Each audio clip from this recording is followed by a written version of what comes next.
বিধানসভায় বিধায়কদের সই জালিয়াতি কাণ্ড যার তদন্ত করছে সিআইডি। আর এবার সিআইডির হাতে রেজলিউশন বুক, তবে সেটা আসল রেজলিউশন বুক কিনা তা খতিয়ে দেখা হবে বলেই জানা যাচ্ছে। রেজলিউশন বুকের সঙ্গে বিধায়কদের সই এবার মিলিয়ে দেখবে সিআইডি তদন্তকারী আধিকারিকরা। গতকালই আমরা জানি শোভনদেব চট্টোপাধ্যায়ের বাড়িতে পৌঁছে যান সিআইডির গোয়েন্দারা। সই জালিয়াতির মামলায় গতকাল শোভনদেব চট্টোপাধ্যায়কে প্রায় আধ ঘন্টা জিজ্ঞাসাবাদ করা হয়।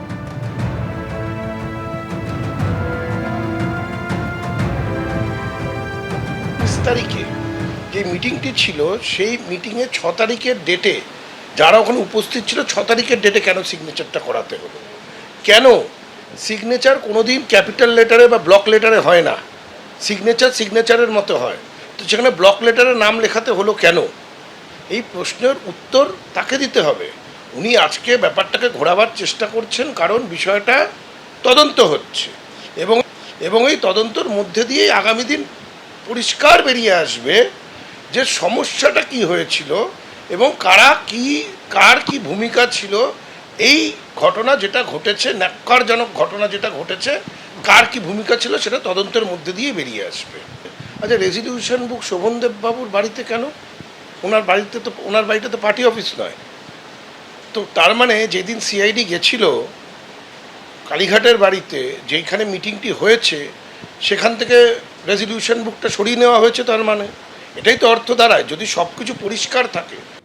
তবে শুধু চাকরি চুরি নয়, অভিষেক বন্দ্যোপাধ্যায়ের পিএর বিরুদ্ধে প্রায় 300 কোটি টাকার মাটি চুরিরও কিন্তু অভিযোগ উঠেছে। একেবারে উপগ্রহ চিত্রের মাধ্যমে আপনাদের দেখাচ্ছি কিভাবে 2017 সালে যেখানে এলাকা সবুজ ছিল, 2026 সালে সেখানেই দেখা যাচ্ছে বিশাল জলাশয়। আর এখানেই অভিযোগ এভাবেই মাটি চুরি হয়েছে এবং প্রায় 300 কোটি টাকার মাটি চুরির অভিযোগ রয়েছে অভিষেক বন্দ্যোপাধ্যায়ের পিএর বিরুদ্ধে। অভিষেক বন্দ্যোপাধ্যায়, তার আত্মসহায়ক সুমিত রায়, বিষ্ণুপুরের তৃণমূল বিধায়ক সহ আরও বেশ কয়েকজনের নামে থানায় অভিযোগ দায়ের করেছেন এই বিষয়ে বিজেপি নেতা অভিজিৎ দাস ববি এবং এফআইআরও কিন্তু রুজু করা হয়েছে।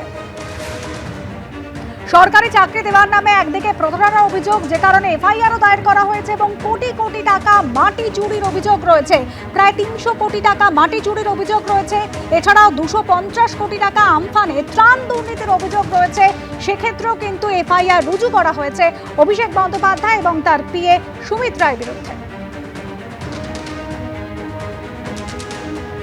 এই 163 বিঘা জমি পুরো 120 ফিট ডিপ করে, মানে আপনার তাকালে ভয় লাগবে। এবার প্রশ্ন হচ্ছে এর ফলে সয়েল ইরোশন হবে, আশেপাশের জমি ভেঙে যাবে এবং তার ফলে একটা কম্পন সৃষ্টি হবে, ভূমিকম্প যখন হবে এবং আশেপাশে বিল্ডিং এরও প্রভাব পড়বে। পুরীতে একই চিত্র প্রথম শুরু করে, নাম দিল ওরা এমএলএ লেক মানে দিলীপ মণ্ডল, এবং তারপরে শুরু হচ্ছে এটা 2021, দেখতে পাচ্ছেন।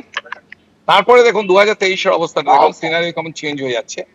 দেখুন কত বড় মাটি কেটে নিয়েছে কতটা জায়গা। মেট্রো রেলের কারশেড যেখানে রয়েছে, সেই কারশেডের পেছনের জায়গা থেকে, এই হচ্ছে মেট্রো রেলের কারশেড, সেখান থেকে পুরো জমিটা পুরো কেটে ওরা বিক্রি করে দিয়েছে প্রায় হচ্ছে 163 বিঘা, এবং এর ফলে প্রায় 300 থেকে 300 কোটি টাকার উপরে এই মাটি বিক্রি হয়েছে। জমি জালিয়াতি মামলায় এখনো খোঁজ নেই অভিষেক বন্দ্যোপাধ্যায়ের পিএ সুমিত রায়ের। তার মধ্যেই আবার কোটি কোটি টাকার মাটি চুরির অভিযোগ উঠেছে এই সুমিত রায়ের বিরুদ্ধে। 300 কোটি টাকার মাটি চুরিরও অভিযোগ উঠেছে অভিষেক বন্দ্যোপাধ্যায়, তার আত্মসহায়ক সুমিত রায় ও বিষ্ণুপুরের তৃণমূল বিধায়ক সহ আরও বেশ কয়েকজনের নামে থানায় অভিযোগও দায়ের করেছেন বিজেপি নেতা অভিজিৎ দাস এবং তার বক্তব্য আপনাদের সামনে তুলে ধরলাম।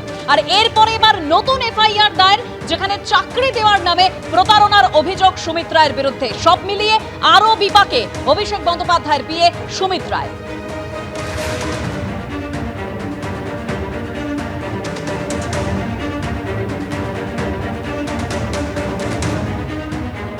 এবিপি আনন্দ, এগিয়ে থাকে, এগিয়ে রাখে।